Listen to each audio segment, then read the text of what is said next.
Hi, Tracy. Hello. How are you doing today? I'm doing well, thank you. Feeling like I'm excited for this conversation and it's morning here, so I've had a lovely start to my day and I'm imagining it's going to get even better as we connect. Sounds amazing. So, if I had to ask you one word that describes how you're feeling today, what would it be? Hmm. The first thing that came up for me was buoyant. Oh, I like that choice. Buoyant is a nice word, and may this conversation be equally buoyant for us. Thank you. And I'm also going to ask you what word describes the way that you're feeling in this moment. The first thing that came up was coffee. I think it's like the whole presence of coffee, like the jitteriness, the excitement that coffee gives, um, the joy that coffee gives me. So it's been all of that. I'm looking forward to this conversation. Great.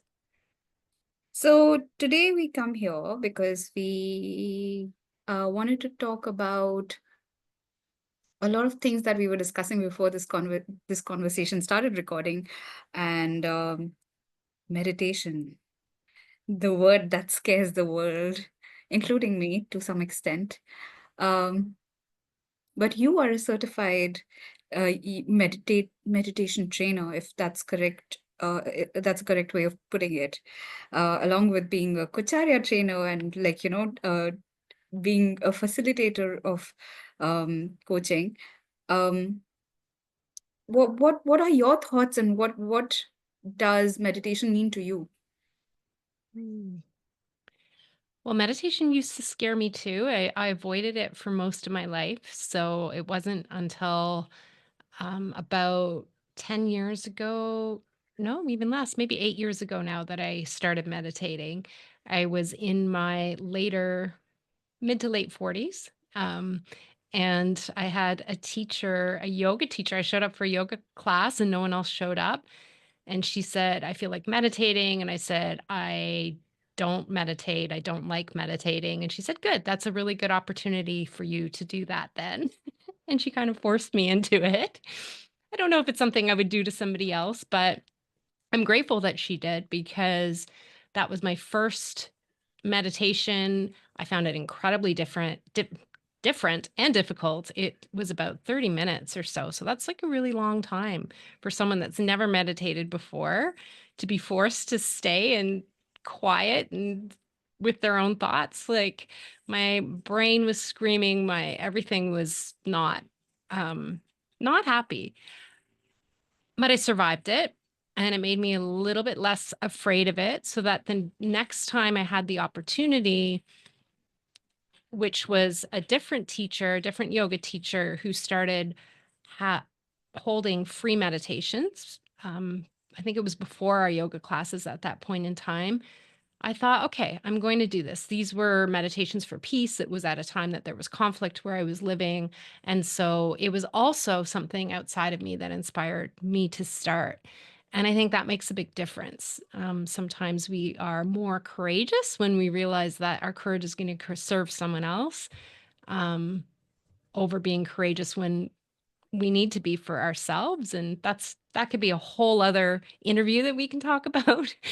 um, but yeah, that was my relationship with meditation.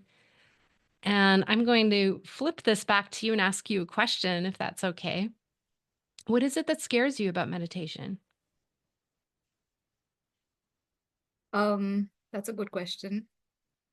Um, I think a lot of things, right? First of all, I don't think I like sitting still too much. So when we are asked to meditate, especially for longer periods of time, we're kind of expected to sit still. Um, and and I feel that then I get even more distracted. It's almost like when you say don't look there, and then that's where your focus completely goes, right? So I think it's partly that, and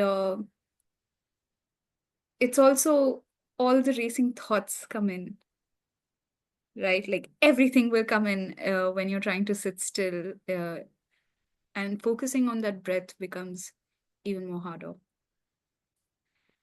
So yeah, I think that's something that makes me uncomfortable even now. There are times when I can meditate really, like, it happens a lot more smoothly than other times, but I think the times when it gets very challenging, um which is very often, uh are the times that I don't like. Yeah. So I have another question for you, though. I mean, I'm sure, if you have any thoughts about this, you can please go ahead and share that. I do actually. Thanks for picking up on that.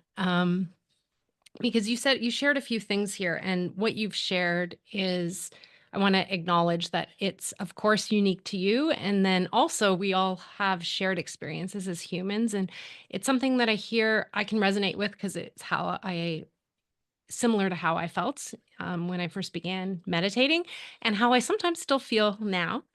And it's also very similar to some of the things that I hear from other people that talk about why they find it hard to meditate, why they can't meditate, why they're not good at meditating. And I think that latter part is what I want to pick up on first, because I heard a little bit as you were sharing around um, needing to sit still, feeling distracted, thoughts racing in, losing track of the breath, all of these things that to me made me a little curious about whether there's something running under the surface about the way that we should be when we're meditating. So that's a very interesting thing to pick up. And you're probably right about it, because there's so many manuals in terms of how one should behave while meditating, right?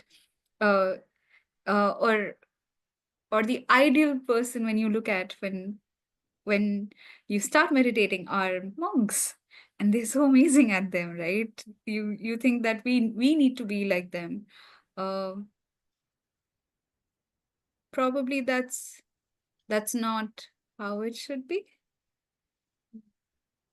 Um, yeah.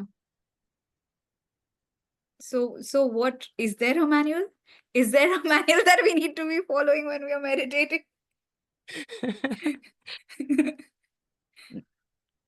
Oh my goodness, that is such a great question. And the immediate answer I want to say is the manual is you. Um, and it connects to what I also wanted to share with you as well, which is that I want to be very clear. I'm not a meditation expert. I'm not an expert on so yes, I'm a certified meditation and mindfulness teacher, and I can teach techniques of meditation. When we're meditating, we're connecting with ourselves. So I would feel very reticent to start proclaiming that there's a right way to meditate and a wrong way to meditate, because it's our relationship with ourselves that we're navigating every time that we meditate. And then through our relationship with ourselves, we're also navigating our relationship with the world. And so when there's an idea of how we should be, right? Like we should be able to be like this person who does it, or we should be able to master this particular technique, there becomes something that takes us out of ourselves and brings us into a level of comparison with an ideal.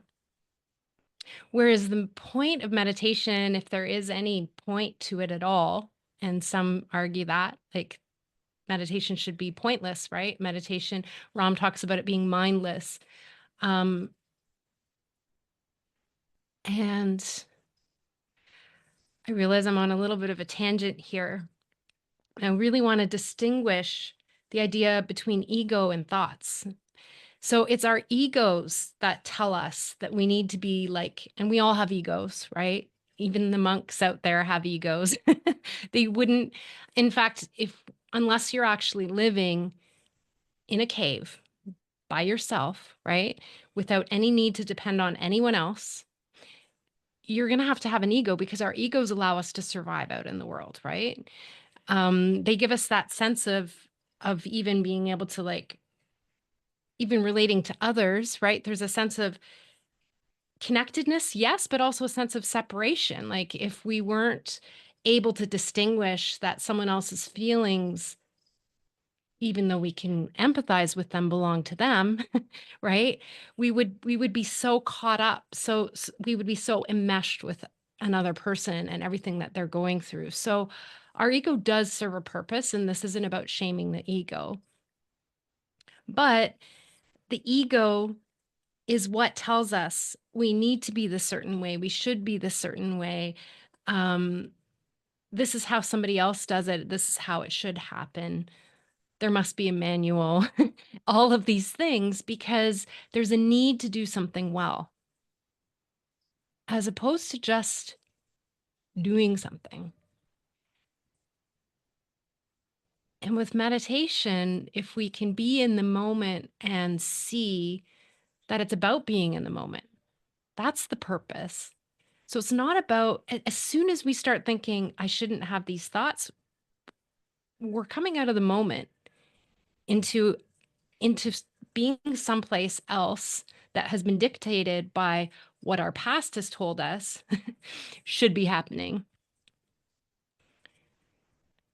And so if I were to say that there's any particular manual, it would be, like I said, the manual of you in the present moment as that moment's unfolding, which means that if that moment is bringing a lot of racing thoughts, it's about being with those racing thoughts as opposed to thinking anything else should happen.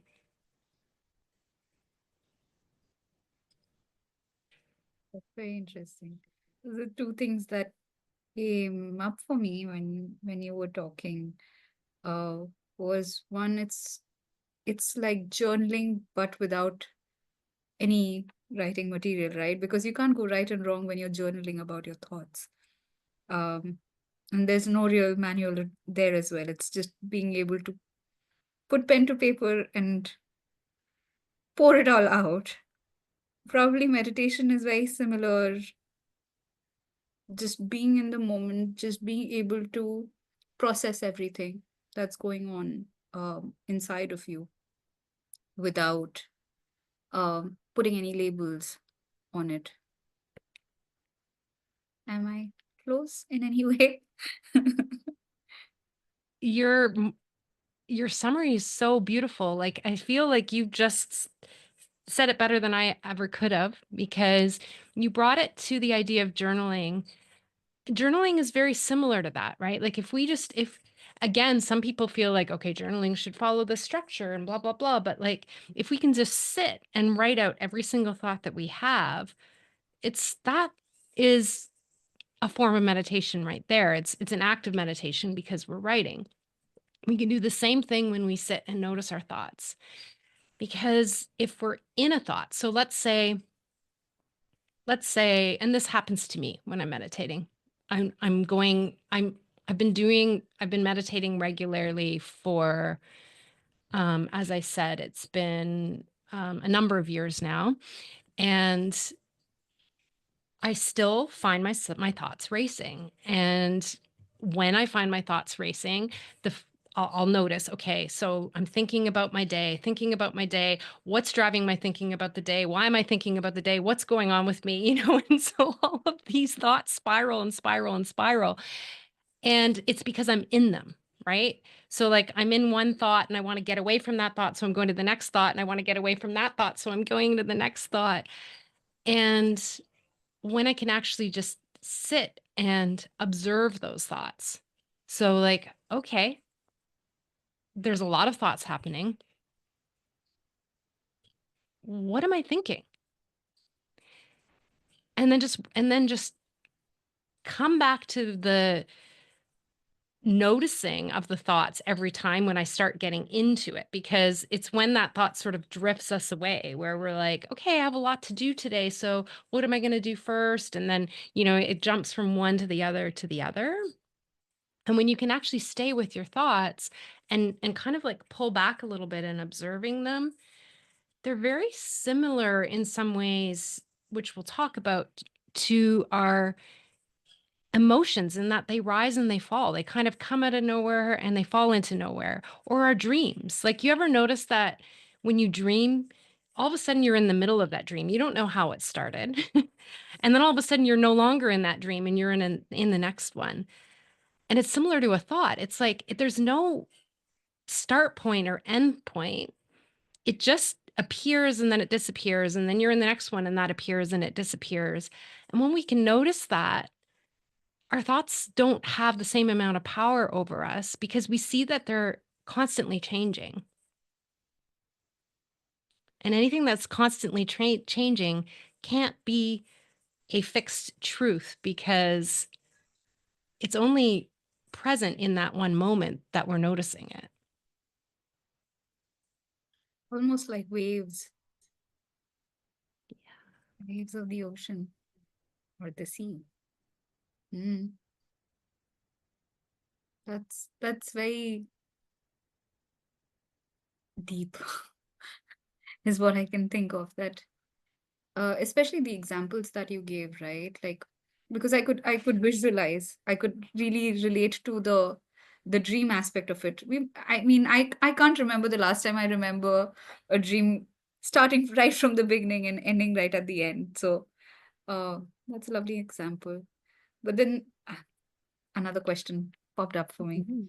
Um, which was basically like you were saying, right? That meditation can be anything to a great extent. Um, it's just being an observer to the uncensored process as it unfolds.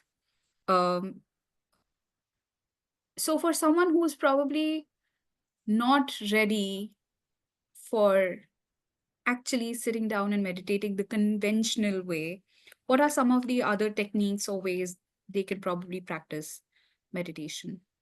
Say someone like me. I want to meditate, but I'm not ready to go the full out sitting and closing my eyes and doing the whole 20-minute thing. What can I do? Yeah. Okay. So that's a good question. I would lovingly challenge your readiness.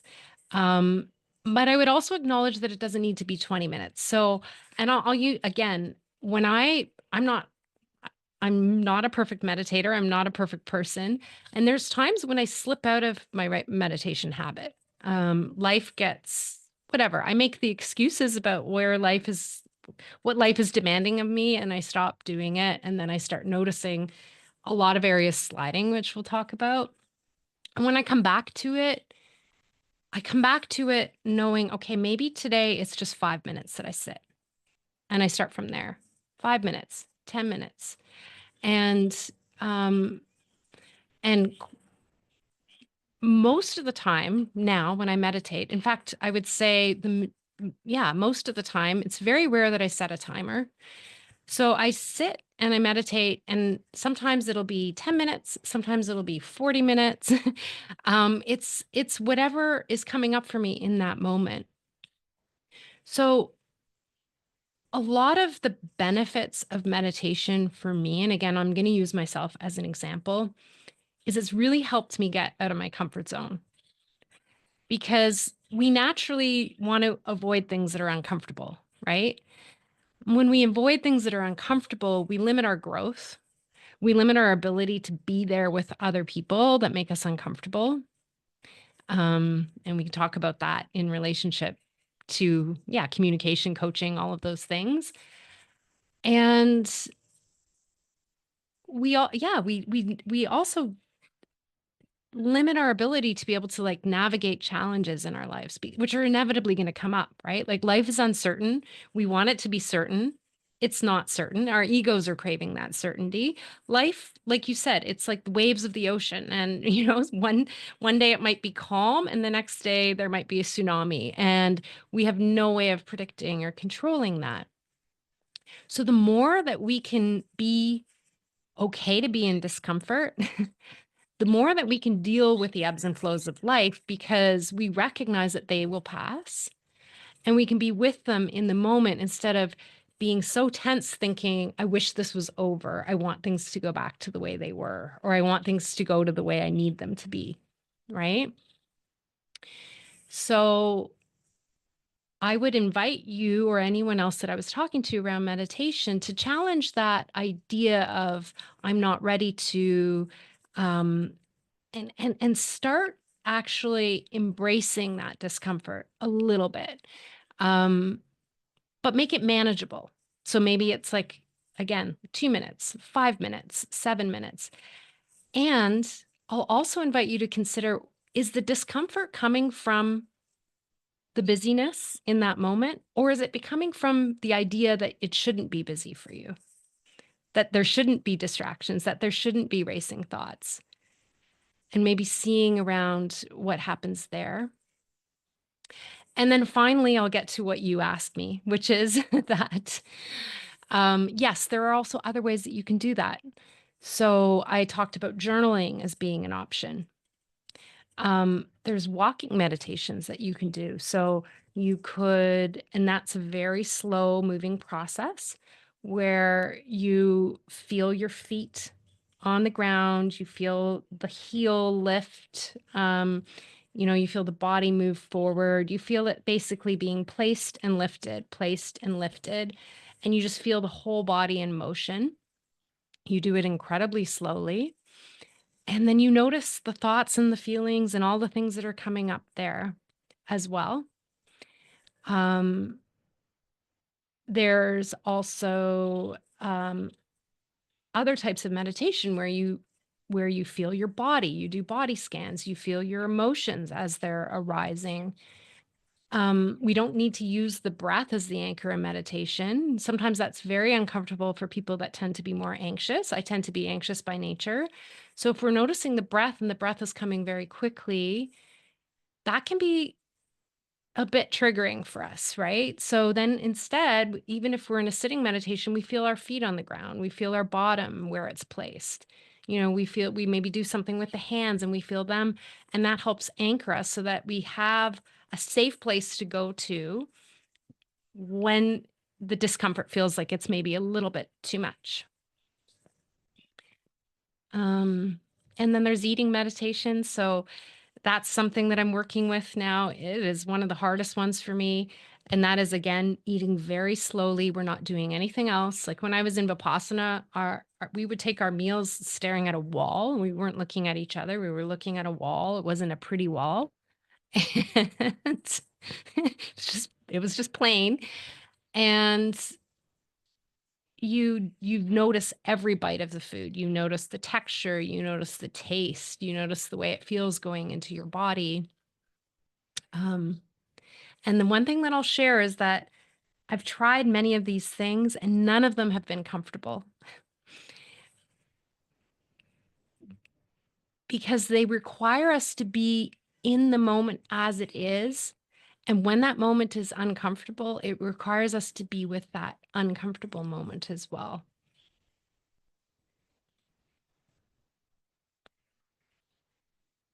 I think what's interesting to me is, as someone who's been practicing meditations for so long, you still say that it's not something that is the most comfortable experience, and you decide to show up for it, knowing the benefits that it has to offer. So I think this is such a beautiful thing for someone like me who's not even a beginner when it comes to meditating, that it's okay that it's uncomfortable. What is more important, that you show up for the moment, and you decide to do the practice anyway, knowing the kind of benefits that it has to offer.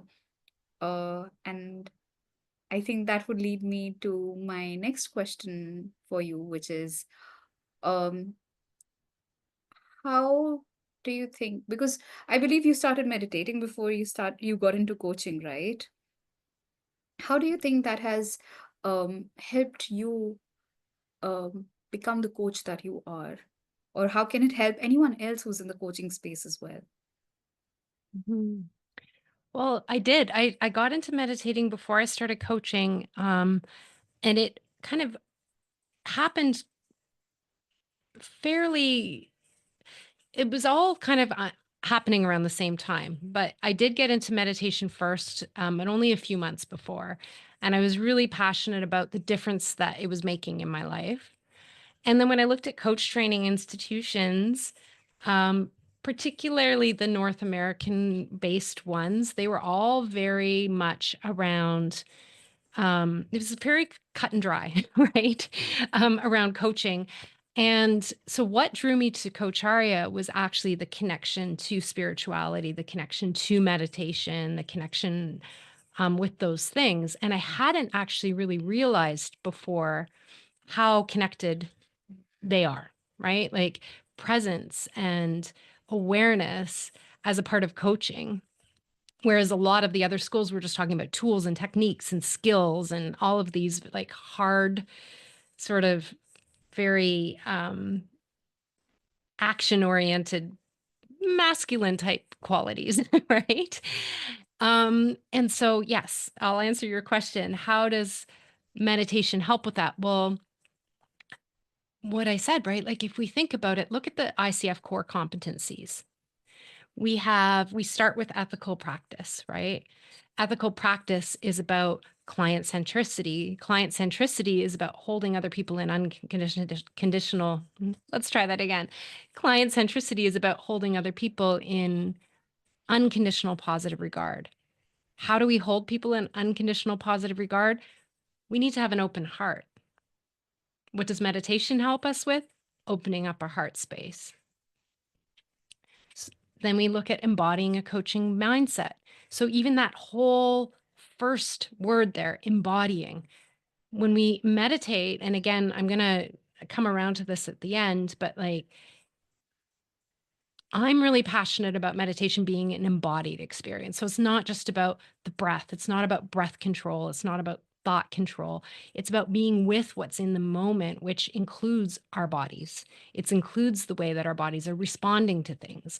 What tells us that we're uncomfortable is a feeling in our body that we don't like. And that's what makes us do something different because we don't want to be in that. So when we embody a coaching mindset, it means that we're being embodied ourselves, first of all, before we can even begin to take on a coaching mindset.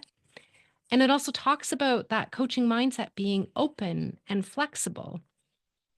Well, again, meditation helps us with that openness and that flexibility because it keeps us in the present moment without wishing that that moment was anything different than what it is. And even when we do wish that that moment was different from what it is, we stay in it, right? We stay open to it. We stay present. And then there's establishes and maintains agreements. Well, without getting all into the technicalities of that, it's about partnering. And it's also about basically intention setting, right? Working with the client to determine what has meaning to them, how they want to take that meaning forward. It's so connected to other people, and meditation, by letting us be connected to ourselves and to our deeper meanings, helps open us up to also connecting to other people and being curious about what meaning things hold for them instead of just looking to be practicality, of course, is important, but we're not just looking at practicality. We're looking at motivation here and meaning.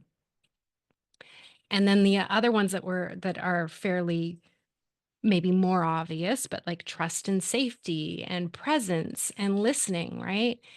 So when we meditate, we are, let me just back up here. A large part of trust and safety, when we talk about safety, is about psychological safety. And what is psychological safety? It's the ability to take risks.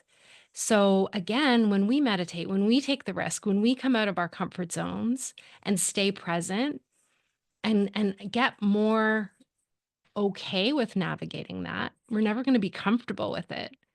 But we get more okay with that. We build that safety for ourselves. We can then build that safety. We can hold that space for other people to also feel safe.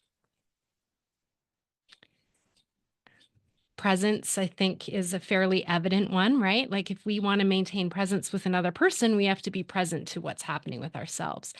And if, let's say, we're not comfortable with our own racing thoughts, how comfortable are we going to be when a client is talking at us very animatedly for 15 minutes, right? With a lot of activity, right? That's going to also be uncomfortable for us unless we're okay with it because we've worked through that ourselves.